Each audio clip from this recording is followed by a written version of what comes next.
cover it with beautiful snow, and it it is a gift. I mean, you feel like somebody gave you a present, because it's not like, oh, I figured out this cool thing. It just kept working.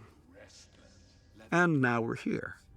I will lead them in the glory. Underneath all that gack is Alexis Denisov, who's one of my best friends and truest players, who very graciously came out for a day and covered himself in muck so that he could disguise his voice and not be recognizable to any living soul. But I love what he does with this guy. The Other, we called him. He has no other name.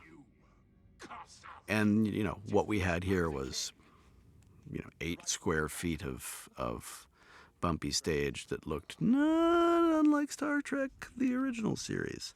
And again, Digital Domain in this case really livened it up. You can see in the staircase that goes on with the stairs unattached, a little influence from Jim Starlin.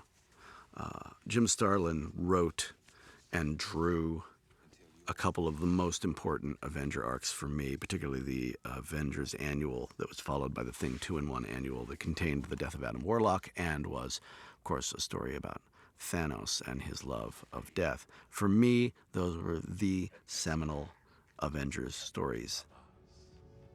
There will be no realm. They, I think, upped the game visually and textually in a grown-up fashion. Before Byrne and Claremont's X-Men, I think they're very underrated. And they really opened up my understanding of what you could do with a comic book. And so that influence, both visually and story-wise, is going to stay with me.